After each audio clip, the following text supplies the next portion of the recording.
காலமெனும் ஆழியிலும் காற்றுமழை ஊழியிலும் சாகாது கம்பனவன் பாட்டு, அது தலைமுறைக்கு எழுதி வைத்த சீட்டு. அனைவருக்கும் இந்த தகடூர் தமிழனின் அன்பு வணக்கம். இன்றைய தலைப்பு கம்பனின் காவிய தமிழ். கவியின் இதயம் நீதி நிலையம் என்று ஒரு மேலை நாட்டு கவிஞர் கூறுவார். அப்படி தன் இதயம் முழுவதும் நீதியால் நிரம்பி நிரம்பி தன் எழுதுகோளின் வழியே சிந்தியதுதான் கம்பனின் காப்பிய தமிழ். கம்பராமாயணத்தை வால்மீகியிலிருந்து ராமாயணத்திலிருந்து அப்படியே மொழிபெயர்த்து விடவில்லை கம்பன். தமிழரின் மரபுக்கேற்ப பல மாற்றங்களை செய்திருக்கிறார். அதிலே தமிழரின் அறத்தையும் தமிழரின் மரத்தையும் மிக நுட்பமான பல இடங்களிலே கம்பன் பதிவு செய்திருக்கிறார். அவருடைய காவிய தமிழ் எத்தனை எத்தனை உவமைகள், எத்தனை எத்தனை ஒவ்வொரு சொல்லும் ஒவ்வொரு விதமான பார்வையை நமக்கு கொடுக்கக்கூடிய அளவுக்கு கம்பன் 10,000 பாடல்களை எழுதியிருக்கிறார். அதிலே நான் வியந்து பார்த்த இடங்களை பற்றி பேசலாம் என்று நினைக்கிறேன். முதலிலே பாலகாண்டத்திலே நான் கம்பனை வியந்து பார்க்கிற இடம் எது தெரியுமா? கம்பன் ஒரு பாத்திரத்தை அறிமுகம் செய்கிறார் என்றால் அந்த பாத்திரத்தின் அறிமுகத்திலேயே, அறிமுக பாட்டிலேயே அந்த பாத்திரத்தின் தன்மையை சொல்லிவிடுவான். நான் வியந்து பார்த்த இடம் பரதனை அறிமுகம் செய்ய போது கம்பன் சொல்லுகிறான், தள்ளறிய பெருநீதி தனியாறு புகமண்டும் பல்லம் எனும் தகையானை பரதன் எனும் பெயரானை எல்லறிய குணத்தாலும் எழிலாலும் இவ்விருந்த வல்லலையே அணையானை கேகையர் கோன் மகள் பயந்தாள் என்று எழுதுகிறார். எப்படி பெரியோர்களாலே விளக்க முடியாத, சான்றோர்களாலே விளக்க முடியாத நீதிகள் எல்லாம் ஆறு போல ஒன்று திரண்டு ஒரு பள்ளத்தை தேடுகிறதாம். அந்த பள்ளம்தான் பரதனின் உள்ளம் என்று கம்பன் எழுதுகிறான் என்றால் அந்த பாத்திரத்தினுடைய நீட்சி எப்பேற்பட்டதாக இருந்தது. மற்றொரு இடம் சீதை ராமன் திருமணம். வில்லை வளைத்து பெற்ற வீர பரிசாகிய சீதையை திருமணம் செய்து கொள்ள வேண்டும். விடிந்தால் திருமணம். அந்த இரவில் வைக்கக்கூடிய காட்சி பேர்பட்டது தெரியுமா? இரவில் விடிந்தால் திருமணம் ஆகிவிடும் என்று சீதைக்கு தெரியாதா? ராமனுக்கு தான் தெரியாதா? அந்த இரவிடம் சீதை பேசுகிறார். இவ்வளவு நேரம் நீண்டு நெடிந்து கொண்டிருக்கக்கூடிய இரவே கொடியாய் விடியாய் எனுமால் என்று இரவை திட்டுகிறார். நான் இந்த காட்சியை அசோகவனத்தில் இருக்கக்கூடிய அந்த காட்சியோடு ஒப்புமைப்படுத்தி பார்க்கலாம் என்று நினைக்கிறேன். அந்த இரவிலே, கொடுமையான இரவிலே சீதை பேசுகிறாள். கல்லாமதியே கதிர்வாள் பிளம்பே செல்லா இரவே சிறுகா இருளே எல்லாம் எனையே முனிவிர் நினையா வெள்ளாளனை யாதொன்றும் விழித்தில்லையோ என்று அந்த இரவோடு பேசிய சீதை இருந்தார். அப்படியே ராமனும் தனித்திருக்கிறான், இரவோடு பேசுகிறான். நான் இந்த இடத்திலே கம்பனை வியந்து வியந்து பார்த்த இடம். காதல் மலரக்கூடிய காட்சி தானே அங்கு. அப்போது கம்பன் எப்படியாக ராமன் வழியிலே தமிழரின் அறத்தை சொல்லுகிறான் தெரியுமா? களியா உயிர் உந்திய காரிகை தன் விழி போல வளர்ந்து வீகிலதால் அழிப்போர் இறைவன் பட அஞ்சியவன் பழி போல வளர்ந்து பாயிருளே. எப்படியா சீதையினுடைய ஒற்றை பார்வை ராமன் உடல்ல இருக்கக்கூடிய உயிரை உந்தி தள்ளுதான். அந்த இரவினுடைய கருமை எப்படி இருக்கிறதா? சீதையின் கண்மையில் இருக்கக்கூடிய எவ்வளவு கருமை இருக்குமோ அந்த அளவுக்கு இருக்குதான். இதை விட நான் வியந்து பார்த்த இடம் எது தெரியுமா? அந்த இரவு எவ்வளவு நீட்சி என்று கம்பன் சொல்ல வேண்டும். வேறு சொல் கூட சொல்லி இருக்கலாம். ஆனால் தமிழரின் மரபு புறமுதுகிட்டு ஓடுவது கிடையாது. அழிப்போர் இறைவன் பட அஞ்சியவன் பழி போல வளர்ந்து பாயிருளே என்று சொல்லுகிற போது, ஒரு போரிலே தலைவன் இறந்த பிறகு சேனாதிபதி புறமுதுகிட்டு ஓடிவிட்டான் என்றால் அவனுக்கு எவ்வளவு காலம் அந்த பழி நீளுமோ அந்த காலம் அளவிற்கு இந்த இரவு நீட்சி இருக்கிறது என்று சொல்லுகிறார். இதுதான் தமிழரின் மரபு. புறமுதுகிட்டு என்றைக்கும் ஓடுவதே கிடையாது என்று நான் ஏன் இந்த இடத்துல கம்பன் வைக்கிறான் என்று யோசித்து பார்க்கிறேன். காதல் காட்சியை படித்து விட்டு அந்த மயக்கத்திலேயே தமிழர்கள் இருந்து விடக்கூடாது, உங்களின் மரபு இதுதான் என்று சொல்வதற்காக தமிழர் மரபை அந்த காதல் காட்சியோடு சேர்த்து வைக்கிறார். இன்னும் ஒரு காட்சி, நான் கம்பனை பார்த்து வியந்து போகிறேன். ராமன் வைணவ சமயத்தை சார்ந்த ஒரு கடவுளாக பார்க்கப்பட்டது. ராமாயணம் வைணவ சமயத்தை சார்ந்த ஒரு காப்பியமாக பார்க்கப்பட்டது. ஆனால் இந்த இடத்திலே சிவபெருமான் பேசுவதாக ஒரு காட்சியையும் வைத்திருக்கிறார். சைவத்தையும் அங்கு பேசியிருக்கிறார். எப்படி என்றால், அனுமன் மலையை கொண்டு வருவதற்காக போகிறான். போகிற போது கைலாய மலையை பார்த்து வணங்குகிறான். வணங்கிய பிறகு அங்கே பார்வதியும் சிவபெருமானும் பேசுவதாக கம்பன் ஒரு பாடலை எழுதுகிறான். பார்வதி பேசுகிறாள், என் இவன் எழுந்த தன்மை என்று உலகு ஈன்றாள் கேப்ப, மன்னவன் ராமன் தூதன் மருந்தின் மேல் வந்தான், வஞ்சகர் தென்னகர் இலங்கை தீமை தேர்வது திண்ணம் சேர்ந்தது, வெம்போர் காணதும் நாளை என்று சிவபெருமான் சொல்றான். ராமனுடைய தூதன் மருந்துக்காக வந்திருக்கிறான், நாளைக்கு அந்த இலங்கை அழிய போகிறது உறுதி, நாம 2 பேரும் போய் அந்த போரை பார்க்கலாம். இப்படி ராமபிரான் செய்யக்கூடிய போரை சிவபெருமான் பார்ப்பதாக வைத்தாரே. ஒரு காலத்தில் சமயத்தில் கூட சண்டைகள் வந்தால் இப்படி சைவத்தையும் வைணவத்தையும் ஒன்று சேர்த்ததுதான் இந்த காப்பியம் என்று மிக நுட்பமாக கம்பன் அழகாக பதிவு செய்த இடம் அந்த இடம். தன் வாய்ப்பு கிடைக்கின்ற இடங்களில் எல்லாம் கம்பன் அறத்தையும் மரத்தையும் அவன் காப்பிய தமிழை ஒவ்வொரு பாடலிலும் நமக்காக அள்ளி தெளித்திருக்கிறார். கம்பனின் ஒவ்வொரு பாடலும் நம் வாழ்க்கைக்கு கற்றுக்கொள்ளக்கூடிய ஒவ்வொரு பாடங்களை சொல்கிறது. எனவே கம்பனின் காப்பிய தமிழை படிப்பது ஒரு தேன் பூச்சி மிகப்பெரிய தேன் கடலுக்குள் வீழ்ந்து கிடந்தால் எப்படி இருக்கும், நாம் வண்டுகளாக அந்த பெரிய தேன் கடலுக்குள் வீழ தயாராகுங்கள். நன்றி, வணக்கம். தங்கமுத்து உங்களுடைய என்ன சொல்றது நிலைமை கொஞ்சம் கஷ்டம்தான்.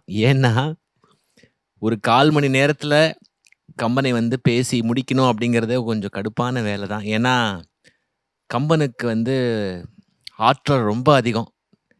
கம்பராமாயணம் மீதி கிட்டத்தட்ட 1000 ஆண்டுகளுக்கு மேலாகியும் அவர் இன்னும் புத்தம் புதுசாக தான் இருக்கார். கம்பரை படித்து மயங்காத கவிஞர்களே இந்த உலகத்தில் கிடையாது, நான் உட்பட. இந்த பாலகாண்டம் ஒன்றே போதும், அதுவும் அந்த ஆற்று படலமே போதும். அதுலேருந்து மீண்டு வர்றதுக்கு எனக்கு பல நாள் ஆயிருக்கு. நான் அந்த படலத்தில் முதல்ல படித்த போது அதுலேருந்து ரொம்ப ஒரு என்ன சொல்கிறது ஒரு உந்து சக்தியாக அதை எடுத்துக்கிட்டு நான் கூட வெண்பாக்கள்லாம் எழுதி பார்த்துருக்கேன் ஒரு படகு பயணம் மேற்கொண்ட போது. அந்த அளவுக்கு பெரும் தாக்கத்தை ஒரு கவிஞனால் இறந்த பின்பும் 1000 ஆண்டுகள் கழித்தும் செலுத்த முடியுது அப்படின்னா அது ஒரு சாதாரண விஷயமே கிடையாது. நீங்கள் மனப்பாடமாக எந்தவித தயக்கமும் இல்லாமல் அந்த கேமராவை பார்த்து மளமளன்னு நிறைய பாடல்கள் சொன்னீங்க. அதற்கே உங்களுக்கு பெரிய கைத்தட்டலே கொடுக்கலாம். அதில் மாற்றுக்கிறதே கிடையாது. அதை அவ்வளோ சுலபம் கிடையாது. அதை சொல்வது அந்த தருணத்தில் உங்களுடைய இந்த திறன் உங்களுக்கு பெரிய பலம் அப்படின்னு நான் நினைக்கிறேன். இந்த இளம் வயதில் நீங்கள் கம்பனில் தோய்ந்து ஆய்ந்து அதை படித்தது ரொம்ப சிறப்பாக இருந்தது. கண்டிப்பாக நேயர்களுக்கு ஒரு என்ன சொல்கிறது கம்பராமாயணம் எ டீசர் பை தங்கமுத்து அப்படிங்கிற மாதிரி இருந்தது. உள்ளே போய் பார்க்கலாமே, இதில் என்ன இருக்குது, இவ்வளோ பேசுகிறாரே, ஏதோ ஒன்று இருக்கணும்ல அப்படின்னு நேயர்களுக்கு ஆர்வமாக இருக்கிற மாதிரி எனக்கு தோணுச்சு. நானே தான் ரொம்ப நேரமாக பேசிட்டு இருக்கேன். உங்களுடைய கருத்துக்கள் சொல்லுங்கள். நீங்கள் எப்படி கம்பனை ரசிக்கிறீங்க? இந்த நிகழ்ச்சியை தாண்டி நான் கேட்குறேன். எப்போவுமே எனக்கு ஆரம்ப காலகட்டத்திலேயே பெருசாக இலக்கியத்தின் மீது பெரும் நம்பிக்கை ஒரு ஆர்வமே இல்லாமல் இருந்தது. ஐயோ இவ்வளோ பாட்டெல்லாம் படிக்கணுமே, இதெல்லாம் எப்படி படிக்கிறதுங்கிற ஒரு தயக்கம் இருந்துக்கிட்டே இருந்தது. ஆனால் கம்பனை வாசிக்கும் போது ஒரு போட்டிக்காக தான் உண்மையாகவே நான் படித்தேன். இது நிதர்சனமான ஒரு உண்மை. ஏன்னா நான் ஒரு போட்டிக்காக கம்பனின் மேடை போட்டிக்காக படிக்க ஆரம்பித்தேன். போட்டிக்காக படிக்க ஆரம்பிச்சதுக்கு அப்புறம் கம்பனுடைய கவித்துவத்துல இன்னும் படிக்கணுங்கிற ஆர்வம் இருந்தது. இதை தாண்டி கம்பனுடைய ஜெகவீர பாண்டியனுடைய கம்பனின் கலைநிலைங்கிற ஒரு புத்தகம், அது ரொம்ப அழகா அந்த சொல்லும் அவ்வளோ அழகா பயன்படுத்தி இருப்பாரு. அதை படிக்க நமக்குள்ள இருக்கக்கூடிய ஆர்வத்தை தூண்டிக்கிட்டே இருக்கும். அதனாலதான் கம்பனை இவ்வளவும் வாசிச்சிருக்கேன். ஒரு கொஞ்சமாவது வாசிச்சிருக்கேன். இன்னும் முழுமையா படிச்சிடணும் அப்படிங்கிறதா என்னுடைய ஆசை. நானும் அதே மாதிரி தான். நானும் ஒரு ஆரண்ய காண்டம் வரைக்கும் வந்தேன். அதுக்கப்புறம் தொடர்ந்து படிக்க முடியல. அங்கொன்றும் இங்கொன்றுமா தான் கேட்குறேன். ஒருவேளை உங்க மூலமா கம்பன் எனக்குள்ள எழுந்தருளி மிரட்டி கம்பராமாயணத்தை படிடா அப்படின்னு சொன்னா ரொம்ப சந்தோஷப்படுவேன். நன்றி. நன்றி. நன்றி.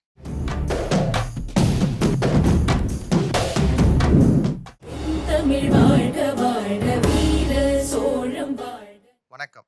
பால் நகையால் வெண்முத்து பல் நகையாள், கால் நகையாள் தன் கழுத்து நகை போகிய காதல் கதைதான் சிலப்பதிகாரம் என்று நீங்கள் நினைத்தால் அதுதான் இல்லை. கால் நகையால் கழுத்து நகை போகிய காதல் கதையாக மட்டும் இருந்திருந்தால் சிலம்பின் உயிர்நிலை அங்கு உயிர்ப்போடு இருந்திருக்காது. மாறாக அறத்தமிழை பேசியது சிலம்பு. என்னுடைய தலைப்பு இளங்கோவடிகளின் அறத்தமிழ். முத்தமிழ் காப்பியம், நாடக காப்பியம், ஒற்றுமை காப்பியம் என்றெல்லாம் போற்றி பரவக்கூடிய சிலப்பதிகாரத்தில் இருக்கக்கூடிய அறத்துளிகளை உங்களிடம் சேர்ப்பதற்காக வந்திருக்கிறேன்.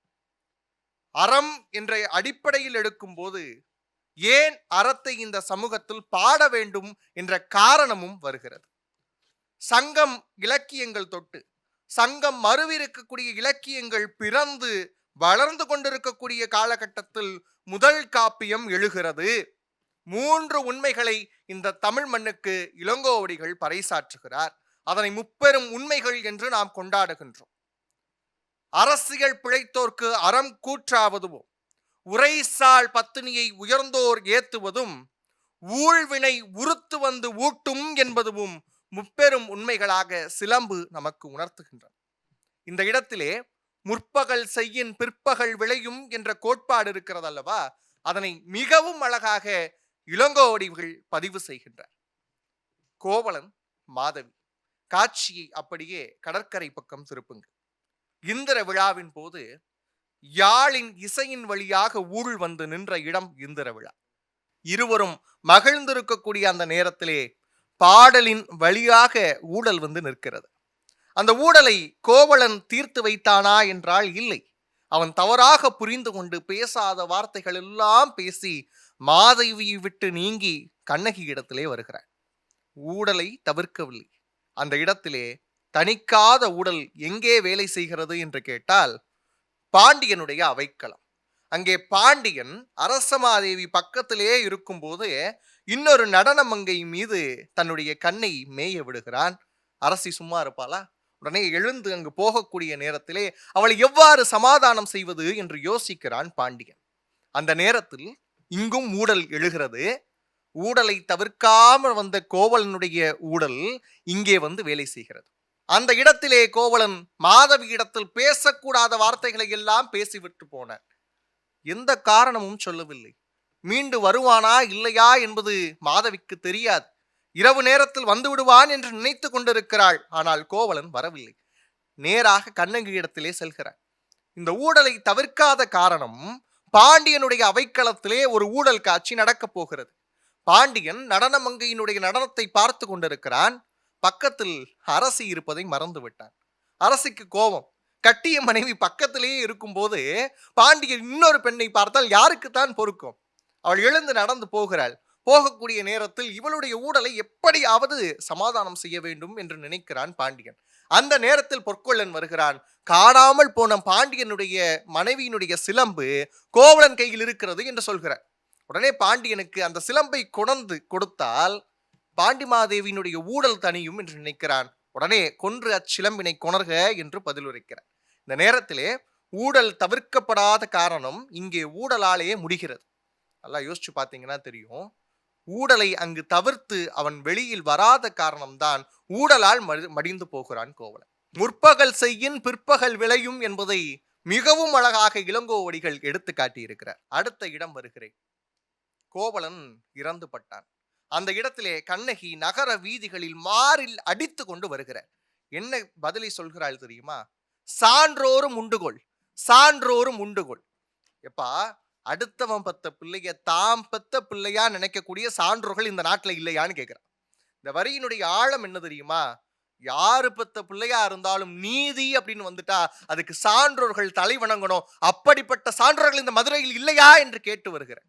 அடுத்த வரியில் கேட்கிறார், பெண்டீரும் உண்டுகோள், பெண்டீரும் உண்டுகோள். தன்னுடைய கணவனுக்கு நேர்ந்த துன்பத்தை பொறுத்து கொள்ளக்கூடிய பெண்கள் இருக்கிறீங்களா? அப்படி இருந்தா என்னுடைய வழி உங்களுக்கு புரியும்.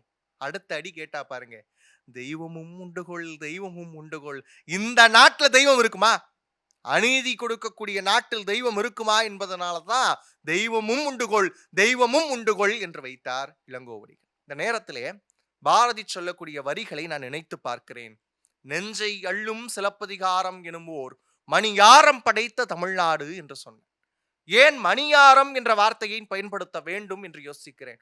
முத்தாரம் என்ற வார்த்தையை பயன்படுத்தி இருந்தால் பாண்டிய நாட்டில் நடந்த வழக்குக்கு சரியாக இருந்திருக்கும். ஏன் மணியாரம் என்று சொன்னான்? இளங்கோ சிலப்பதிகாரத்திலே ஒரு அடியை வைக்கிறான்.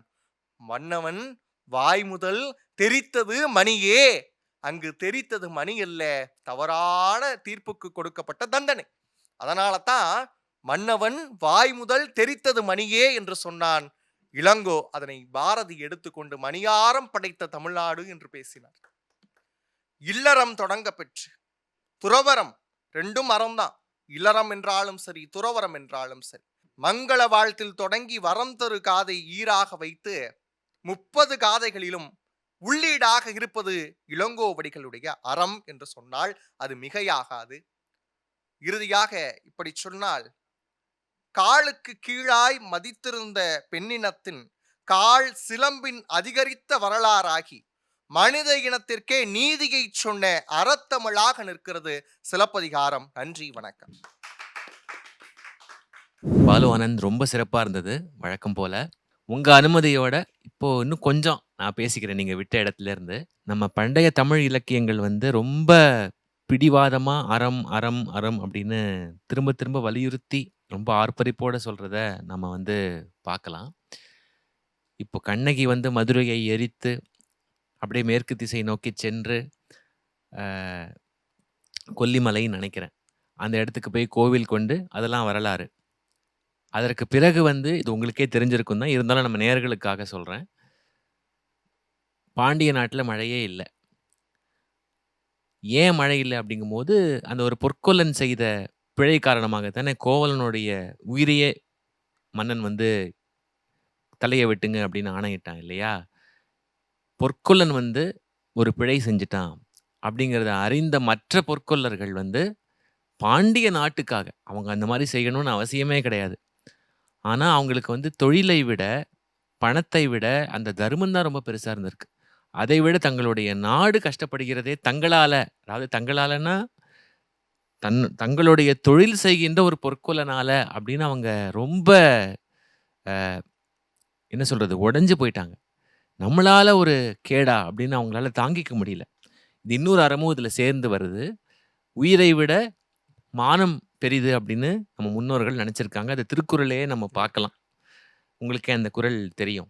அப்போ 1000 பொற்கொல்லர்கள் வந்து பாண்டிய நாடு மறுபடியும் இந்த சாபம் நீங்கி ஒரு வளமான பூமி ஆகணும் அப்படிங்கிறதுக்காக 1000 பேரும் தற்கொலை பண்ணிட்டு இருந்திருக்காங்க. அதெல்லாம் நினைச்சு பார்க்கும்போது ரொம்ப சிலிர்ப்பா இருக்கு. எப்படி அவங்க சர்வ சாதாரணமா அந்த தர்மத்துக்காக உயிரை அப்படியே ஏதோ ஒரு மேல ஒரு என்ன சொல்றது, நம்ம மேல ஒரு தூசி படிஞ்சுட்டா அப்படி தட்டி விட்டுட்டு போற மாதிரி தன்னுடைய உடம்புல இருந்து உயிரை அப்படியே எரிஞ்சிட்டு போறாங்க. அப்பேற்பட்ட வாழ்க்கை அந்த பொற்கொல்லர்கள் வந்து பெரிய மன்னர்களோ, பெரிய பதவியில் இருந்தவர்களோ கிடையாது. ஒரு சாதாரண ஒரு மக்கள் தானே. அவங்களுக்கே அந்த சென்ஸ்ன்னு சொல்லுவாங்க இல்லையா? அந்த அற உணர்வு இருக்கும்போது, நம்முடைய வாழ்க்கை தரம் எப்படி இருந்தது? அப்படின்னு நினைச்சு பார்க்கிறேன் நான். உங்களுடைய இந்த பேச்சின் மூலமாக. அதனால தான் என்னன்னு தெரியல, வள்ளுவர்லேருந்து, இளங்கோவிலிருந்து, பாரதியிலிருந்து, கம்பன்லேருந்து எல்லாருமே திரும்ப திரும்ப இந்த அறத்தின் பாதையில நடக்கிறது ரொம்ப கஷ்டம். ராமாயணமே அதற்கு ஒரு சிறந்த சாட்சி. ஆனாலும் அத தொடர்ந்து நடக்க சொல்றாங்க. சில சறுக்கல்கள் வரத்தான் செய்யும். சில தடுமாற்றங்கள் வரத்தான் செய்யும். ஆனாலும் அதுல தொடர்ந்து பயணிக்கணும் அப்படின்னு அவங்க திரும்ப திரும்ப அறிவுறுத்திக்கிட்டே தான் இருக்காங்க. அது வந்து நமக்கு கிடைத்த ஒரு பெரிய வரம்னு நினைக்கிறேன். இந்த மாதிரியான இலக்கிய ஆசான்கள், இப்பேற்பட்ட ஆசான்கள நீங்க வந்து எளிய மக்கள் கிட்ட கொண்டு சேர்க்கிறீங்க இல்லையா?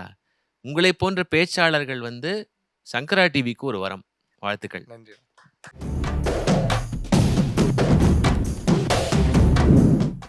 தமிழ் வாழ்க வாழ்க, வீர சோழம் வாழ்க, நற்றமிழ் வாழ்க வாழ்க. வணக்கம்.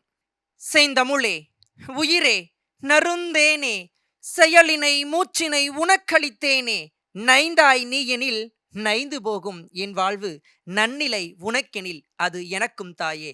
தாயுக்கும் தமிழுக்கும் இந்த அடியனின் தமிழ் வணக்கங்கள். அனைவருக்கும் வணக்கம். தலைப்பு பாரதிதாசனின் தேன் தமிழ்.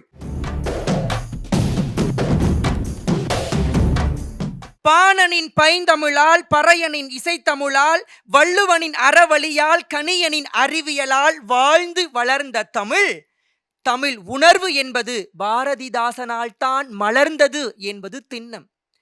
நாடெல்லாம் வீடெல்லாம் மக்களின் இதய கூடெல்லாம் ஏடெல்லாம் இன்பத்தமிழ் மணக்க வேண்டும் என்று அல்லும் பகலும் அயராது உழைத்த உத்தம கவிஞர் பாரதிதாசன். எழுதுகோலில் மையை ஊற்றி எழுதிய கவிஞர்களுக்கு மத்தியிலே எழுதுகோலில் தமிழ்நாட்டு மக்களின் மானத்தை ஊற்றி எழுதிய மானக்கவிஞன் நம்முடைய புரட்சி கவிஞன் பாவேந்தன் பாரதிதாசன். தமிழ் எப்போது தோன்றியது, தமிழ் தாய் எப்போது தோன்றினாள் என்ற கேள்வியை நான் பாரதியிடம் கேட்டேன். முண்டாசு கட்டுக்குள் மூளையும் தமிழையும் ரெண்டாக சேர்த்து கட்டிய பாரதி சொன்னான், தொன்று திகழ்ந்தது அனைத்தும் உணர்ந்திடும் சூழ்கலை வாணர்களும் இவள் என்று பிறந்தவள் என்று உணராத இயல்பினலாம் எங்கள் தமிழ்தாய் என்று சொன்னான். எப்போது தோன்றினாள் என்று எனக்கு தெரியாது, அதற்கு முன்பாகவே தோன்றி இருக்கக்கூடும் என்று பதில் சொன்னான். அதற்கு அடுத்தபடியாக பாரதிதாசனிடம் கேட்டேன். பாரதிதாசன் சொன்னான், தமிழ் எப்போது தோன்றியது தெரியுமா? திங்களோடும் செழும்பருதி தன்னோடும் விண்ணோடும் உடுக்கலோடும் மங்குள் கடல் இவற்றோடும் பிறந்த தமிழுடன் பிறந்தோம் நாங்கள் என்று. சூரியன் எப்போது தோன்றினான் என்று சொல்ல முடியுமா? பார்க்கடல் எப்போது தோன்றியது என்று சொல்ல முடியுமா? அதற்கு முன்பாகவே இணைந்து தோன்றியதுதான் என்னுடைய தமிழ் என்று தமிழ் பிறப்புக்கே இலக்கணம் வகுத்தவன் பாரதிதாசன் என்பதை இந்த தமிழ் சமூகம் உணர்ந்து கொள்ள வேண்டும். ஒரு வண்டு ஒரு பூவிலே இருக்கின்ற தேனை உறிந்து கொள்ளும் போது எவ்வளவு மகிழ்ச்சியில் ஆழ்கிறதோ, அதே போல அதே வண்டு ஒரு தேன் கடலிலே மூழ்கி அந்த தேனை பருகும் போது ஏற்படுகின்ற மகிழ்ச்சி இருக்கிறதே, அது அளப்பரியது. அது போலத்தான் பாரதிதாசனுடைய கவிதைகளை படிக்கும் போது நாமெல்லாம் உண்மையிலேயே தேன் கடலில் மிதந்திருக்கிறோம் என்பது நிதர்சனம். அதற்கு உதாரணம் சொல்லட்டுமா? பாரதிதாசன் தான் சொன்னான், ஏடெடுத்தேன் கவி ஒன்று வரைந்திட என்னை எழுது என்று சொன்னது வான். தாமரை பூக்களும் எங்கள் ஓவியம் தீட்டுக என்றுரைக்கும் என்று இயற்கையினுடைய அழகை கூட தன்னுடைய பாடலால் வகுத்து சொன்னவன் பாரதிதாசன். அதற்கு அடுத்தபடியாக அடுத்த பாடலை பாரதிதாசன் இப்படி பதிவு செய்கிறான், பொதிகை மலை விட்டெழுந்து சந்தனத்தின் புதுமணத்தில் தோய்ந்து பூந்தாது வாரி நதி தழுவி அருவியின் தோல் உந்தி தெற்கு நன்முத்து கடலையின் உச்சிதோறும் சதிராடி மூங்கிலே பண் எழுப்பி தாளையெல்லாம் மடற்கற்றி சுழற்ற வைத்து முத்துதித்து தமிழகத்தின் வீதி நோக்கி அந்தியிலே இளமுல்லை சிலிர்க்க சென்னேல் அடி தொடரும் மடைப்புணலும் சிலிர்க்க எந்தன் சிந்தை உடல் அணு ஒவ்வொன்றும் சிலிர்க்க செல்வம் ஒன்று வரும் அதன் பேர் தென்றற் காற்று. இன்றைக்கு தமிழ் சமூகத்திலே செல்வம் என்றால் பணமாகவும் பொருளாகவும் இருக்கின்ற இன்றைய காலகட்டத்தில் உண்மையான செல்வம் எது என்பதை தன்னுடைய பாடலில் வைத்தான். செல்வம் ஒன்று வரும், அதன் பேர் தென்றற் காற்று, அதன் பேர் தென்றற் காற்று என்று செல்வத்துக்கான இலக்கணத்தையே தன்னுடைய பாடலில் வகுத்து சொன்னவன் பாரதிதாசன். அடுத்ததாக சொல்ல வேண்டும் என்றால், ஒரு சில வார்த்தைகளை வைத்து ஆட்டம் போடும் மொழிகளுக்கு மத்தியிலே 1000 வார்த்தைகளை வைத்து இந்த உலகிற்கே ஆட்டம் காட்டும் மொழி தமிழ் மொழி என்பதை உணர்ந்தவன், இந்த உலகிற்கே உணர்த்தியவன் பாரதிதாசன். ஒரு இனம் அழிகிறது என்றால் அதற்கு முன்பாக அதனுடைய மொழியை அழித்தால் ஒரு இனமே அழிந்துவிடும் என்று ஆய்வறிக்கை சொல்லுகிறது. அதனால் இனத்தை வளர்க்காமல் தமிழ் மொழியை உயர்த்தி பிடிக்க வேண்டும் என்று ஆசைப்பட்டான். அதனால் எழுதினான் ஒரு கவிதை. என்ன தெரியுமா? எண்ணருன் தமிழ்நாட்டின் கண் எல்லோரும் கல்வி கற்று பன்னருங் கலைஞானத்தால் பராக்கிரமத்தால் அன்பால் உன்னத இமயமலை போல் ஓங்கிடும் கீர்த்தி எய்தி இன்புற்றார் என்று மற்றோர் எம்ப கேட்டிடல் என்னாலோ தாயளித் தமிழை எந்தன் தமிழரின் கவிதை தன்னை 1000 மொழியிற்கான இப்புவி அவா விற்றென்று தோயுறும் மதுவின் ஆறு தொடர்ந்தென்றன் செவியில் வந்து தோயுறும் மதுவின் ஆறு தொடர்ந்து எந்தன் செவியில் வந்து பாயும் நாள் என்னாலோ என்று பாடினான். இதைத்தான் பாரதியும் சொன்னார், சென்றிடுவீர் 8 திக்கும் துறைதோறும் நூல்களை கொணர்ந்திங்கு சேர்ப்பீர் என்று அதற்கு அடித்தளம் போட்டவன் பாரதி. அதை நாடு முழுக்க பரவி உலகெங்கும் இருக்கின்ற தமிழ் நூல்களை தமிழ்நாட்டிற்கு கொண்டு வந்து மொழிபெயர்க்க வேண்டும் என்ற செயலை செய்து காட்டியவர் பாரதிதாசன் என்பதை மனதிலே நிறுத்திக் கொள்ள வேண்டும். அடுத்தபடியாக சொல்ல வேண்டும் என்றால், குடும்ப விளக்கு என்ற ஒரு புத்தகத்திலே ஒரு நூலிலே ஒரு கவிதை இப்படி எழுதியிருக்கிறார். ஒரு கணவனுக்கும் மனைவிக்கும் 2 பேருக்கும் இடையே நடைபெறுகின்ற இல்லறத்தின் உரையாடலை கூட அழகாக தன்னுடைய பாடலில் தேன் தமிழில் தன்னுடைய எதுகை மோனை நயத்தால் இப்படி பதிவு செய்கிறார். வரும்படி வீரப்படி நான் தரும்படி வாக்களித்தபடி கணக்கள் திங்கள் தோறும் கரம்படி வீதித்தமிழ் கழகத்தார்கள் கடைப்பிடியே மிதிக்கும் முன்னர் எண்ணி வைத்தார். பெரும்படியாய் செய்துண்டு படிக்கணக்கை பேசிவிட்டாய் கண்டபடி. அப்படியா? அறியாதபடியாய் சொன்னேன். நம் தமிழர் படிப்படியாய் முன்னேற்றத்தை எப்படியாயினும் பெற்றிடுவாராயின் நம் மக்கள் இப்படியே கீழ்ப்படியில் இரார்கள் என்றோ. மெய்ப்படி அறிஞரின் சொற்படி நடந்தால் மேற்படி செப்பு மேற்படியாய் செப்படி வித்தை பிறக்கும். எப்படிக்கும் முதற்படியாய் தமிழ் படிக்க வேண்டும் என்றே கணவன் மனைவிக்கும் இடையே நடைபெற்ற உரையாடலில் கூட தமிழ்தான் முதன்மையாக படிக்க வேண்டும் என்று ஆகச் சிறந்த தத்துவத்தை இந்த உலகிற்கு வெளிச்சம் போட்டு காட்டிச் சென்றவர் நம்முடைய பாரதிதாசன் என்பதை புரிந்து கொள்ள வேண்டும். அதற்கு பிறகாக இயற்கையை மட்டும்தான் தன்னுடைய தேன் தமிழில் பாரதிதாசன் வர்ணித்தாரா? இல்லை. அடுத்த கவிதையில் இப்படி பதிவு செய்கிறார்.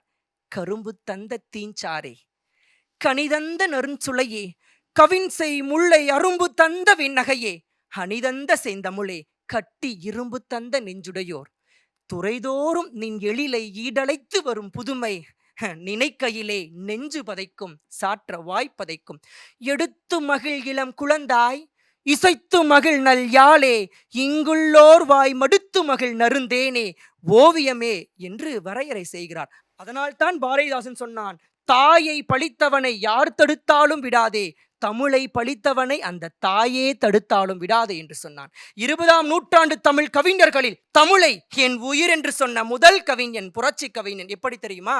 கனியிட ஏறிய சுவையும் முற்றல் களையிட ஏறிய சாரும், பனிமலர் ஏறிய தேனும் பாய்ச்சி பாகிட ஏறிய சுவையும், நனிபசு பொழியும் பாலும் சென்னில் நல்கிய குளிருளை நீரும், இணையன என்பேன் எனினும் இனியன என்பேன் எனினும் தமிழை என்னுயிர் என்பேன் கண்டீர் என்று தமிழை உயிருக்கும் மேலாக நினைத்து வாழ்ந்தவன் பாரதிதாசன்.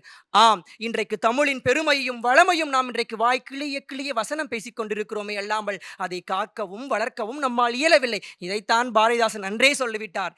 எங்கள் தமிழ் உயர்வென்று நாம் சொல்லி சொல்லி தலைமுறைகள் பல கழித்தோம், குறை களைந்தோம் இல்லை, தகத்தகாய தமிழை தாபிப்போம் வாரிர் என்று அவருடைய அழைப்பை ஏற்று உழைப்பதே நமக்கு அழகு. நான் பிற மொழிகளை மதிக்காதீர்கள் என்று சொல்லவில்லை, என் தமிழை மிதிக்காதீர்கள் என்று சொல்லுகிறேன். பிற மொழிகளை நேசிக்காதீர்கள் என்று சொல்லவில்லை, என் தமிழை உயிராக சுவாசியுங்கள் என்று சொல்லுகிறேன். எதிர்க்க துணிந்தால் தமிழ் வாழும், எதிர்க்க துணிந்தால் தமிழ் வாழும், எதற்கும் துணிந்தால் தமிழே ஆளும். நன்றி, வணக்கம். சந்தோஷ்குமார், ரொம்ப சிறப்பாக இருந்தது, எந்த சந்தேகமும் இல்லை. ஒரே ஒரு சின்ன திருத்தம் என்னன்னா, நீங்கள் ஒரு பாரதியார் பாடலில் மேற்கோள் காட்டினீங்க இல்லையா, தொன்று நிகழ்ந்தது அனைத்தும் உணர்ந்திடும் சூழ்கலை வாணர்களும் இவள் என்று பிறந்தனள் என்றறியாத இயல்பினலாம் எங்கள் தாய். அது அவர் பாரத தாய்க்கு சொன்னார். ஆனால் நீங்கள் அதை தமிழ் தாய்க்கும் பொருத்தி பார்த்துக்கலாம், அதில் பிரச்சனை இல்லை. ஆனால் அது பாரத தாய்க்கு தான் அவர் எழுதினார். பாரதிதாசன் அப்படிங்கும் போது எனக்கு ஒரு பாடல் எப்போதுமே நினைவில் இருக்கும். அது என்ன பாடல் அப்படின்னா, தமிழுக்கும் அமுதென்று பேர், அந்த தமிழங்கள் உயிருக்கு நேர். நீங்கள் சொன்னீங்க இல்லையா, உயிர் என்று சொன்னவர் அவர் தான் முதல்ல. அது ரொம்ப பிடிச்ச ஒரு பாடல். அவருடைய தமிழ் நடை இருக்கு இல்லையா, அதில் என்ன ஒரு அழகுன்னு நீங்கள் நினைக்கிறீங்க? எதனால அது அழகு அல்லது என்ன சிறப்பு அதில் இருக்குன்னு நினைக்கிறீங்க? அதில் பார்த்தீங்கன்னா, அவருடைய யதார்த்தத்தை மக்களுக்கு எளிய விதத்தில் புரியும்படி தன்னுடைய கவிதைகளை வாழ்ந்து காட்டியிருப்பார் பாரதிதாசன். சிறப்பு. உங்களுடைய இந்த பேச்சினால இன்னும் நிறைய பேர் பாரதிதாசனை நோக்கி படையெடுத்து வரட்டும். நன்றிண்ணா, நன்றிண்ணா.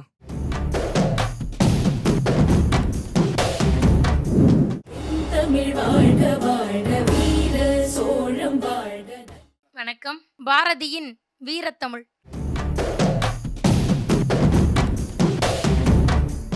தேடி சோறு நிதம் தின்று பல சின்னஞ்சிறு கதைகள் பேசி மனம் வாடி துன்பமிக உழன்று பிறர் வாட பல செயல்கள் செய்து நரை கூடி கிளப்பருவம் எய்தி கொடுங்கூற்றுக்கு இறையென பின்மாயும் பல வேடிக்கை மனிதனைப் போல் நான் வீழ்வேன் என நினைத்தாயோ?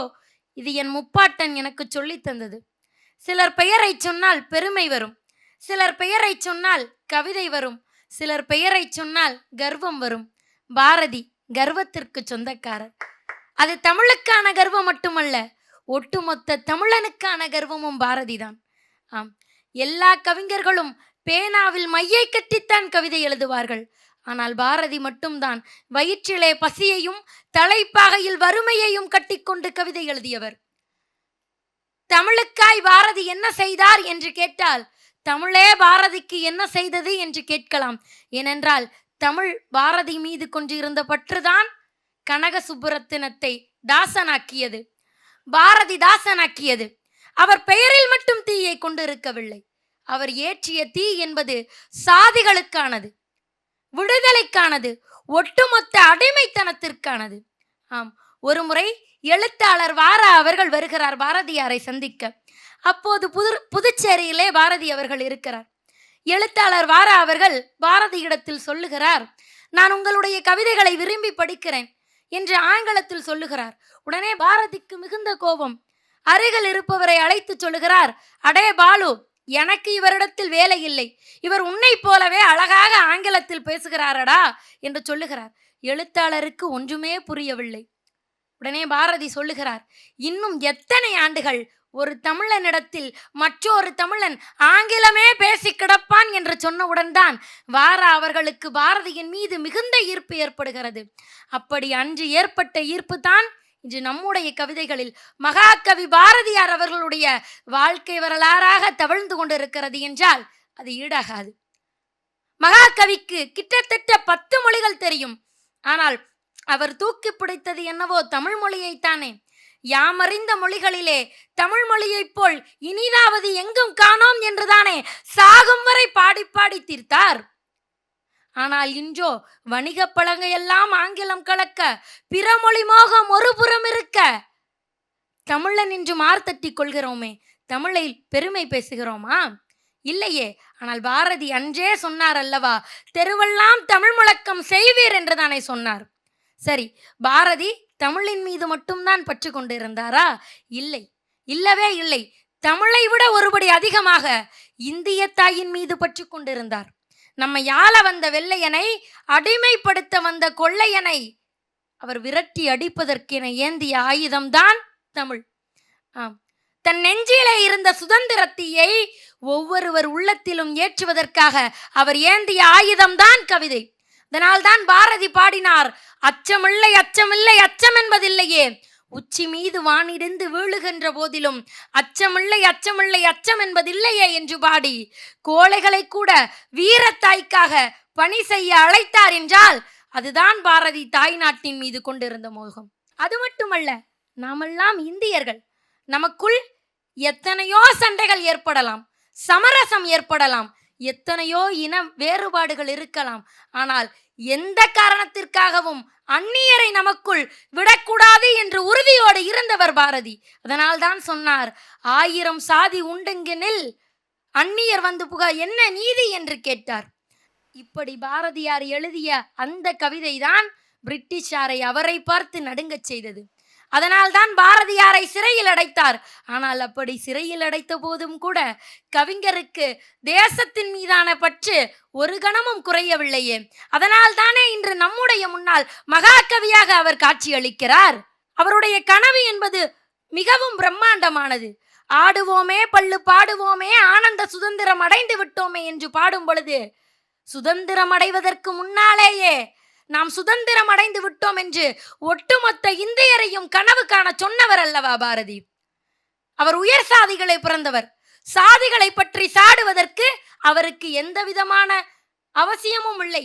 ஆனால் சாதிகள் இல்லையடி பாப்பா என்று சொல்லி பிறக்கின்ற குழந்தைகள் கூட சாதி வெறியில் இருக்கக்கூடாது என்று சொல்லி சொல்லி வளர்த்தார்.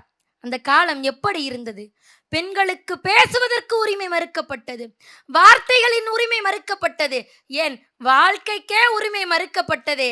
அப்படிப்பட்ட காலத்திலேயே பெண்ணியத்திற்காக முதல் குரல் கொடுத்தது பாரதி தானே. பெண்ணடிமை தீரு மட்டும் பேசும் இத்திருநாட்டில் மண்ணடிமை தீருதல் முயற்கொம்பே என்று எழுதினார் அல்லவா பாரதி. பாரதியையும் தமிழையும் எப்படி பிரிக்க முடியாதோ அதுபோல பாரதியையும் மனிதநேயத்தையும் பிரிக்க முடியாது. ஆம், தனக்கு உணவு இல்லை என்ற பொழுது கூட இப்படியாக கவிதை எழுதுகிறார். வயிற்றுக்கு சோறிட வேண்டும் இங்கு வாழும் மனிதருக்கு எல்லாம், பயிற்று பல கல்வி தந்து இந்த பாறை உயர்த்திட வேண்டும் என்று எழுதுகிறார். வாடிய பயிரை கண்டபோதெல்லாம் வாடினேன் என்று சொன்ன வள்ளலார் மனிதநேயத்திற்கு எடுத்துக்காட்டு என்றால் என்னுடைய பாரதியும் மனிதநேயத்திற்கு எடுத்துக்காட்டுத்தான். தனி ஒரு மனிதனுக்கு உணவில்லை எனில் இந்த ஜகத்தினை அழிப்போம் என்று சொன்னார் அல்லவா பாரதி. தன்னுடைய வீட்டில் இருந்த நெல்மணிகளை எல்லாம் அள்ளி எடுத்து வீசி எறிந்து காக்கைக்கும் குருவிக்கும் இட்டு காக்கைக்கும் குருவியும் எங்கள் சாதி என்று பாடியவர் அல்லவா பாரதி. அந்த பாரதி தான் ஒரு அழகாக கவிதையை பாடினார். நல்லதோர் வீணை செய்து அதை நலங்கட புழுதியில் எறிவதுண்டோ சொல்லடி சிவசக்தி என்று எழுதினார். ஒட்டுமொத்த தமிழ்நாடும் தமிழகமும் தமிழரும் கேட்டது. பாரதி எனும் நல்லதோர் வீணை செய்து அவரை நலங்கட புழுதியில் எறிந்து விட்டாயே பராசக்தி என்று கேட்டபொழுது பராசக்தி சொல்லுகிறார், இல்லை, பாரதியாருடைய பணிகளை தொடர்வதற்காக நான் ஒருவரை அனுப்பி வைத்துள்ளேன் என்று சொன்ன பொழுது, அப்படியாக நமக்கெல்லாம் தந்தவர்தான் பாரதியார் அவர்களுடைய எள்ளுப்பேர நிரஞ்சன் பாரதி அவர்கள். இன்றும் பாரதியார் அவர்களுடைய கவிதைகளுக்கு உரை எழுதி கொண்டிருக்கிறார் என்றால் பாரதியார் அவர்களுடைய பணிகள் இன்னும் தொடர்ந்து கொண்டுதான் இருக்கும். இனிமேலும் வருங்காலத்திற்கு பாரதியார் கிடைத்து விட்டார் என்ற நம்பிக்கையோடு இந்த தமிழ்நாடு வெற்றி நடை போடும் என்று. பாரதி வறுமையை வேண்டுமானால் இறுதி வரை வெல்லாமல் இருக்கலாம், ஆனால் ஒட்டுமொத்த தமிழ் உள்ளங்களையும் வென்றுவிட்டார் என்று கூறி பாரதியினுடைய தமிழ் என்றுமே வீரமானது என்று கூறி பேச வாய்ப்பளித்தமைக்கு நன்றி கூறி விடைபெறுகிறேன். நன்றி. பாவை பூர்ணிமா ரொம்ப சிறப்பாக பண்ணீங்க. நன்றி ஐயா. உங்களுக்கு வந்து அந்த ஊக்கத்தையும் அந்த ஆற்றலையும் தந்த பாரதிக்கு என்னுடைய வணக்கத்தை உங்கள் மூலமாக தெரிவிச்சுக்கிறேன். நன்றி ஐயா. வழக்கம் போல் ரொம்ப சிறப்பாக இருந்தது. நிறைய அடர்த்தியான தகவல்கள் இருந்தது. இதுவும் கருத்து மட்டுமே சொல்லாமல் ஒரு உரையாடலாக அதை கொண்டு போகலான்னு நான் நினைக்கிறேன். சரிங்க. உங்கள் மனசில் இருக்கிற கருத்துக்களை நீங்கள் வந்து பேசலாம். நீங்கள் முதல்ல எப்போ பாரதியாரை படிச்சீங்க? எந்த ஒரு தருணத்தில்? நான் எனக்கு புத்தகம் கொடுத்தப்போ பாரதியாரை பற்றி வாசித்ததே இந்த வயிற்றுக்கு சோறிட வேண்டும் இங்கு வாழும் மனிதருக்கெல்லாம் அப்படின்ற அந்த வரிகளை பார்த்து தான் நான் பாரதியாரையே படிக்க ஆரம்பித்தேன். அது என்னை ஈர்த்த வரிகள்னு சொல்லலாம். இந்த காலகட்டத்துக்கும் ஏன் பாரதியார் தேவைன்னு நினைக்கிறீங்க? என்னால் இன்னைக்கு சரி, ஓகே, சிந்திக்க கூட முடியல. பரவாயில்ல, அடுத்த முறை பார்க்கலாம். நன்றி. சரிங்க, நன்றி.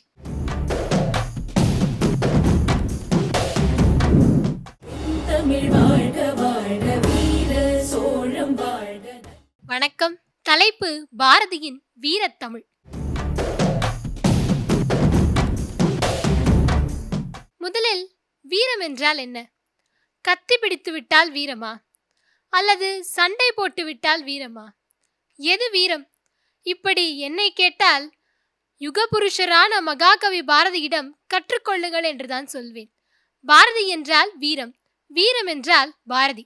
ஆம், எழுதுகோளை எடுத்து எழுதுபவர்களின் எழுத்துக்கள் எல்லாம் வீரம் நிறைந்த சொற்களாய் வருகிறதா என்றால் இல்லை. ஒரு சொல் எப்பொழுது படிப்பவர்களின் மனதில் மாற்றத்தை ஏற்படுத்தி முன்னேற்றத்தை ஏற்படுத்துகிறதோ அப்பொழுதுதான் அச்சொல் வீரம் நிறைந்த சொல்லாக மாறுகிறது. அப்படி பாரதி எழுதிய ஒவ்வொரு சொல்லும் அறிவார்ந்த சொற்கள், படிப்பவர்களின் மனதில் மாற்றத்தை ஏற்படுத்தி வீரத்தை விளைவிக்க கூடிய வீரத்தமிழ் பாரதியினுடையது. மகாகவி பாரதி என்கிறோமே, சிற்பி பாலசுப்பிரமணியம் ஐயா அவர்கள் எழுதுவார், ஒரு மகாகவி உருவாக 2 சூழ்நிலைகள். ஒன்று உன்னதமான சூழ்நிலை, இன்னொன்று இக்கட்டான நெருக்கடியான சூழல். உன்னதமான சூழலில் உருவானவர் கம்பன். இரண்டாவது நெருக்கடியான சூழல், அது என்ன? அடிமைத்தனமும் அந்நியாயமும் ஓங்கி கிடக்கும் நேரம், சமுதாயத்தின் கரு அரித்து அரித்து உருக்குலைந்து கொண்டிருக்கும் நேரம். அப்படிப்பட்ட நேரத்தில் மக்களின் மீது நம்பிக்கை விதைகளை தூவி வீரத்தை விளைவிக்கச் செய்த மகாகவிதான் பாரதி. அப்பேற்பட்ட தமிழ் பாரதியினுடையது. அச்சம் தவிர ஆண்மை தவறேல் என்று எழுதினார். தனி மனிதனையும் பாரேன் என்றார். கொஞ்சி பேச வேண்டிய காதலையும் வீரமாய் வீரக்காதல் பாடியவன் பாரதி. பாரதி இப்படி எழுதுகிறார், இளைய பெண்களிடையே அவன் சூழ்ச்சி பல செய்ததெல்லாம் இந்த வீர மரக்குள மாந்தரிடையே வேண்டியதில்லை என்று பாரதி எழுதிய காதலி பாடுகிறாள். ஆடுவோமே பள்ளு பாடுவோமே, ஆனந்த சுதந்திரம் அடைந்து விட்டோமே என்று பாடுகிறார். எப்பொழுது? சுதந்திரம் அடைவதற்கு முன்பே ஆனந்த சுதந்திரம் அடைந்து விட்டோம் என்று பாடுகிறார். அதிலும் எந்த பாடலில் பாடுகிறார் என்று நாம் சற்றே கவனிக்க வேண்டும். ஆடுவோமே பள்ளு பாடுவோமே, பள்ளு பாட்டு யாருடையது? அடிமைப்பட்டு கிடக்கும் இந்தியாவில் அதனினும் அடிமைப்பட்டு ஒடுக்கப்பட்டவர்களான பள்ளர்களின் பாட்டு பள்ளு.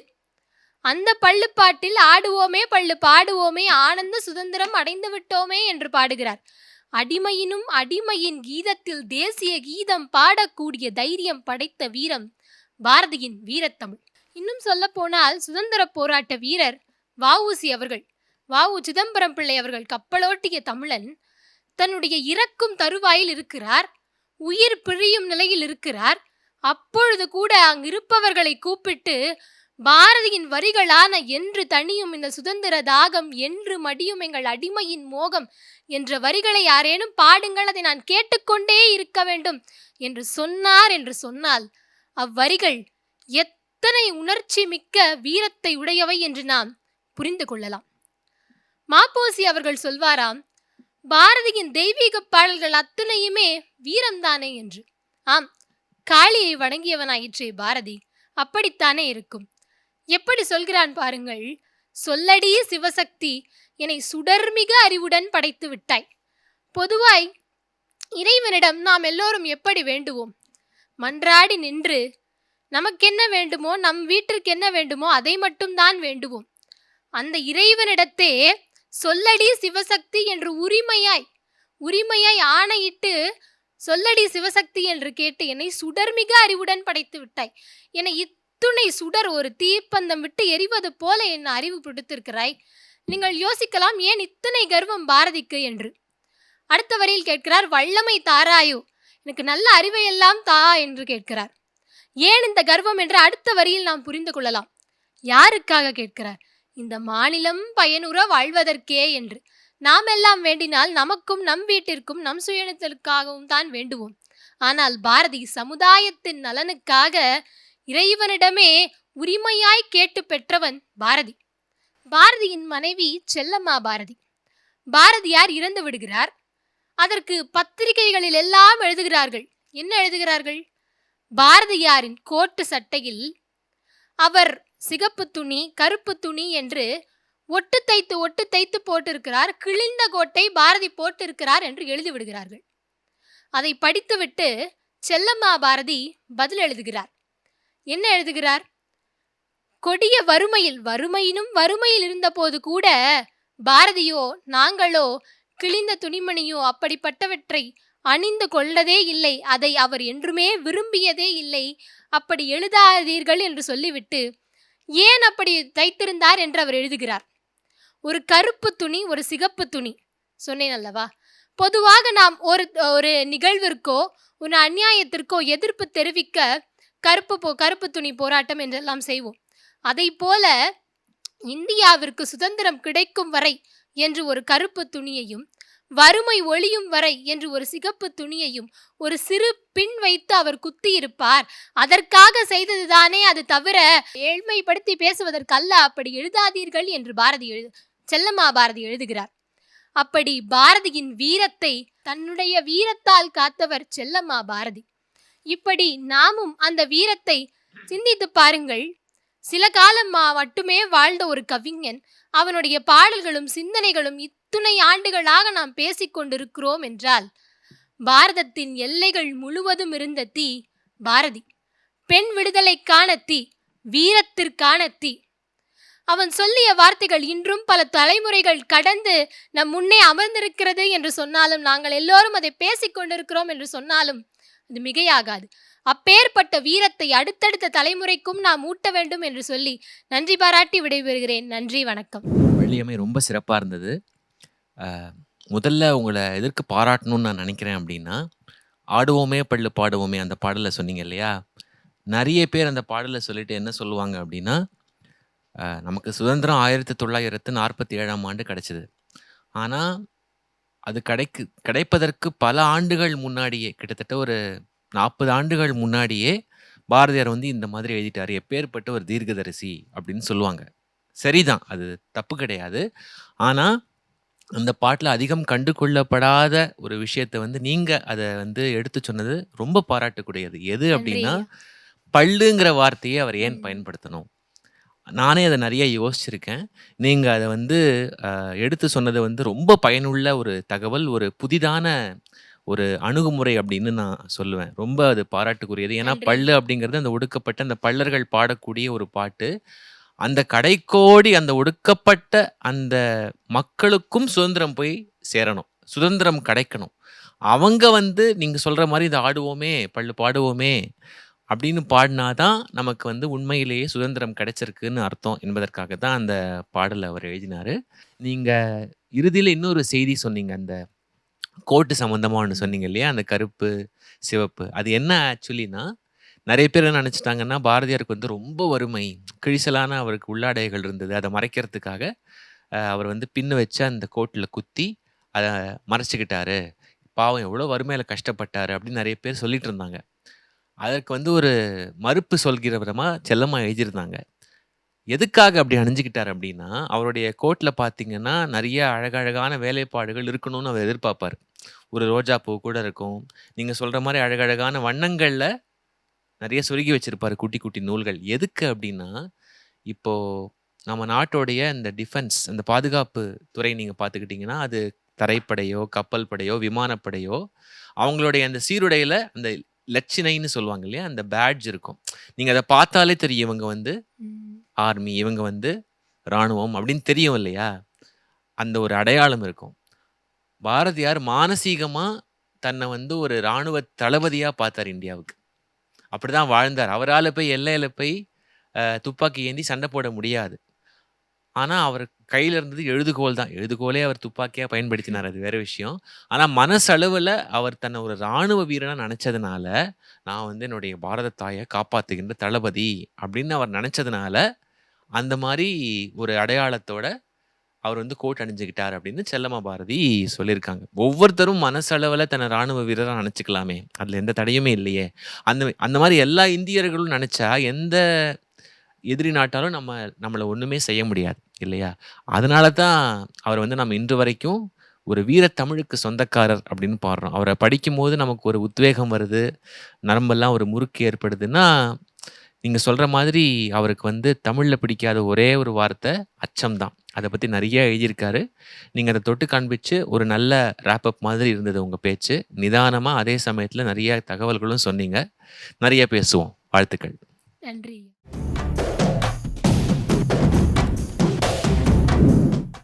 தமிழ் வாழ்க வாழ்க வீர சோழம் வாழ்க. வணக்கம்.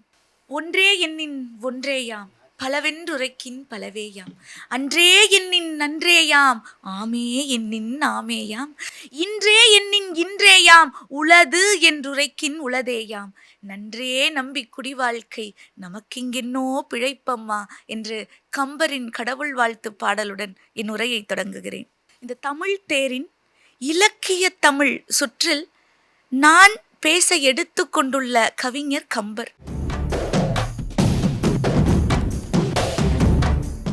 எனக்கு வழங்கப்பட்ட தலைப்பு கம்பரின் காவியத்தமிழ். ஏன் கம்பன் அறம் பேசவில்லையா? கம்பன் வீரத்தை பேசவில்லையா? கம்பனின் பாடல்கள் இன்சுவை தருபவையாக இல்லையா? ஏன் கம்பனின் காவிய தமிழ் என்று தலைப்பு கொடுக்கப்பட்டிருக்கிறது என்று நான் சிந்தித்தேன். கம்பனிடம் இது எல்லாம் இருக்கிறது. ஆனால் நமக்கு மருந்தை கூட கசப்பாக கொடுக்காமல் சர்க்கரையில் கலந்து கொடுக்கிறான் கம்பன். பழங்களை, மிக அதிகமான பழங்களை கொடுத்து எடை தாங்க முடியாமல் நம்மை ஆக்குபவன் அல்ல கம்பன். அதிலிருந்து பழச்சாறு எடுத்து கொஞ்சம் சர்க்கரை சேர்த்து தருபவன் அவன். கம்பரின் இந்த காவியம், ராமாவதாரம் என்று கம்பர் படைத்த இந்த காவியம் ஒரு விருட்சமாக வளர்ந்து நிற்கிறது என்றால் அதை தாங்கி பிடித்துக் கொண்டிருப்பது எது? அந்த மரத்தின் அச்சாணி எது? அறமா? இல்லை, அது அந்த மரத்தில் இருக்கும் ஈரப்பதத்தை போல் இலை நுனியிலிருந்து வேர்வரை இருக்கிறது. அப்ப எது கம்பனை பிடித்து வைத்திருக்கிறது? கம்பரின் கற்பனை என்று நினைக்கிறேன் நான். கம்பரின் கற்பனை தன்மைதான், கம்பனுடைய பாடல்களில் இருக்கும் பிரம்மாண்டம் தான் நம்மை அந்த காவியத்தை படிக்க தூண்டுகிறது. அதனால்தான் கம்பன் சொல்லும் அறத்தையும் வீரத்தையும் காதலையும் நம்மால் தெரிந்து கொள்ள முடிகிறது. கம்பனை பற்றி பேசும் பொழுது காதலை பற்றி பேசாமல் இருப்பதா? ராமனும் சீதையும் ஒருவரை ஒருவர் பார்த்து கொள்கிறார்கள். பிரிந்து சென்று விட்டான் ராமன். சீதைக்கு தாழ முடியல, காதல் வருத்தத்தால் தாழ முடியாத துக்கத்தில் இருக்கிறாள் சீதை. அப்ப என்ன நினைச்சு பார்க்கிறா? ஏன் நான் இப்படி இருக்கிறேன்? அந்த ஆண்மகனுடைய எது என்னை கவர்ந்தது என்று சிந்தித்து பார்க்கிறாள். அழகாத்தான் இருந்தான். இந்திர நீலமொத்த இருண்ட குஞ்சியும் சந்திர வதனமும் தாழ்ந்த கைகளும் சுந்தர மணிவரை தோளுமே அழகாத்தான் இருந்தான். ஆனா அந்த அழகு அல்ல, முந்தி முந்தி என் உயிரை அம்முறுவல் உண்டதே என்கிறாள் சீதை. எல்லாத்தையும் முந்திட்டு வந்து அவன் சிரிச்சான் ஒரு சிரிப்பு, அந்த சிரிப்பு என்ன தின்றுச்சுன்னு சொல்றா சீதை. எவ்வளவு அழகான கற்பனை! கற்பனை என்றால் அது வருணனைகளும் உவமைகளிலும் மட்டுமில்லை, சொல்லும் விதத்தில் கம்பனுடைய தமிழ் விளையாடுகிறது பாருங்கள். காதலுக்கு மட்டும்தான் கம்பன் கவி படைத்திருக்கிறானா? வீரத்திற்கு வருவோம். கம்பநாடனின் எதிர்மறை கதாபாத்திரங்களில் எனக்கு மிகவும் பிடித்தது கும்பனைத்தான். ராவணன் இல்லை, சூர்பனக இல்லை, கும்பனைத்தான். கும்பகர்ணன் வந்து நிற்கிறான், ராமர் பார்த்து விட்டு வியக்கிறார். சுத்த வீரனுக்கு அழகு எதிரில் இருப்பவன், அவன் எதிரியாய் இருப்பினும் கூட அவனுடைய வீரத்தையும் மெச்சுவது. பார்த்துட்டு சொல்றான், தோளொடு தோள் செல தொடர்ந்து நோக்குறின் நாள் பழகழியுமாள். யாரு? எப்படிப்பட்ட ராமன் சொல்லுகிறான்? தோள் கண்டார் தோளே கண்டார், தொடுகலல் கமலம் மன்ன தாள் கண்டார் தாளே கண்டார் என்று அவனுடைய தோளை கண்டவர்களுக்கு வேறு இடத்தில் கண்களை நகர்த்த முடியாத வண்ணம் அழகிலும் மாட்சிமையிலும் மிக உயர்ந்தவனாகிய ராமன் சொல்லுகிறான், தோளொடு தோள் செல தொடர்ந்து நோக்குறின் நாட்பழகழியுமாள். நடுவன் நின்றது யார் கொலாம்? சமரம் வேட்டதோர் ஆள் என உணர்கிறேன். யார்களோம் இவன்? இவனை பார்த்தா போருக்கு வந்த ஒரு மனுஷன் மாதிரியே இல்லை. கம்பரின் கற்பனையை பாருங்கள். நம்மால் நினைத்து கூட பார்க்க முடியாத எல்லைகளில் சென்று நிற்பவன் தானே கவிஞன். இப்ப பல திரை இசை பாடல்கள் வருது, 4 நாள் எல்லாரும் அதையே பாடுறாங்க, காணாமல் போய் விடுகிறது. ஆனா 40 வருஷம் ஆனாலும் ஒரு இளையராஜா டியூன் இன்னும் காதுக்குள்ள இனிமையா கேட்கிறதுனா கம்பனின் பாடல் அப்படிப்பட்ட தன்மை உடையது. 1000 முறை கேட்டிருப்போம், 1001வது முறை கேட்கும் பொழுதும் அந்த பாடல் அதே உணர்வை தரும். அந்த செய்யுளை படிக்கும் பொழுது அதே புன்முறுவல் நம் உதடுகள் உதிர்க்கும் என்றால் அதுதான் கம்பனின் தன்மை. ஒரு பாடல் இருக்கிறது, சூடக மாழ்வரை சூட்டிட நீட்டும் ஏடவில் மாலை இது என்ன எடுத்தான். அந்த வில்லை ராமர் எடுப்பதற்கு கம்பர் ஒரு உவமை கொடுக்கிறார். எப்படின்னா, சீதைக்குத்தான் சூட்டப் போகும் மாலை என்று எடுத்தானாம் ராமன். அப்ப சீதைக்கு சூட்டப் போகும் மாலையை நினைத்து அந்த மாலையை எண்ணி ராமனுக்கு எத்துணை ஆவல் இருக்கிறது. இது எத்துணையாவது முறை படித்த பொழுது எனக்கு புரிந்தது. எத்துணையாயிரம் முறை படித்தாலும் கம்பனில் இன்னும் புது புது கருத்துகள் உள்ளிருந்து கொண்டே இருக்கின்றனவே. அதுதான் அவனுடைய திறம்.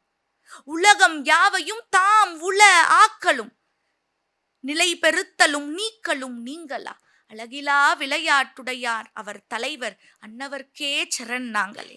எந்த சமய கொள்கையை நீங்கள் உள்ளே புகுத்தினாலும், நீங்கள் இறைவனை எந்த வடிவத்தில் கண்டாலும் இந்த பாடலில் நீங்கள் வேண்டும் இறைவன் அமர்ந்திருப்பார். அதுதான் கம்பனின் திறம்.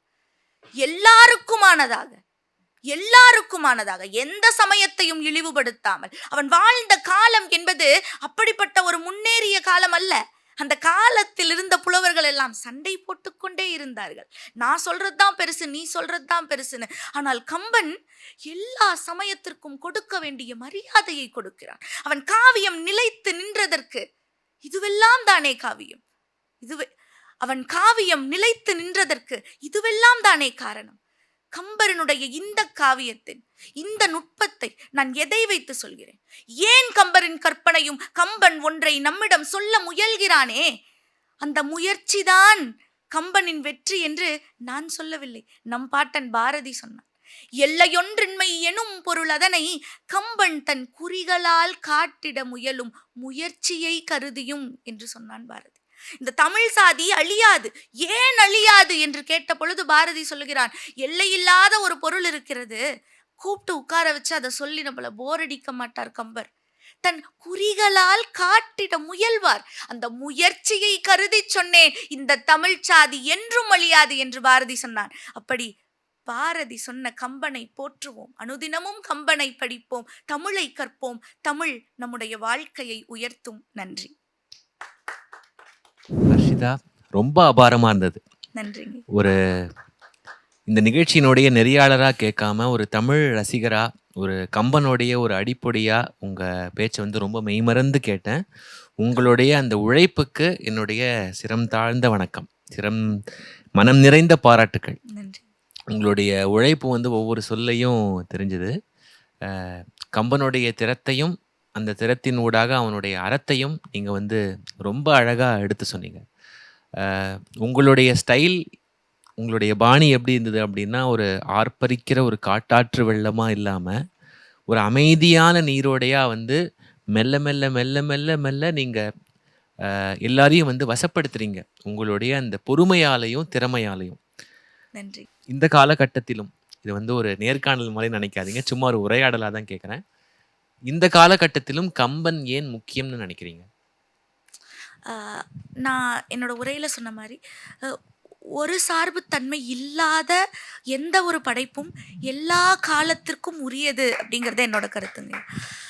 இப்போ வள்ளுவத்தை எடுத்துக்கலாம், பாரதி எடுத்துக்கலாம், கம்பனை எடுத்துக்கலாம். இவங்க எல்லாம் நம்மளை ஏன் அவ்வளவு ஈர்க்கிறாங்க? ஏன் இந்த புலவர்களை அழிக்கணும்னு முயற்சி செய்பவர்களால் கூட மறுதளிக்க முடியாத இடத்துல இருக்காங்கன்னா, அவர்கள் ஒரு சார்புத்தன்மை அற்றவர்களாக தனக்கு எது மெய்யின்னு பட்டச்சோ அதை நேர்மையாக சொல்லியிருக்காங்கன்னு நான் நினைக்கிறேன். அந்த ஒரு தன்மை தான் எல்லா காலத்திற்கும் பொருத்தமுடைய புலவர்களாக இவங்களை வச்சிருக்குன்னு நினைக்கிறேங்க ஐயா. உங்களுடைய இந்த பதில், உங்களுடைய இந்த உரை 2K கிட்ஸை வந்து அந்த 1K நோக்கி நகர்த்தணும் அப்படின்னு நான் வந்து மனசார வாழ்த்துறேன், வேண்டிக்கிறேன். நன்றிம்மா, வாழ்த்துக்கள். நன்றி.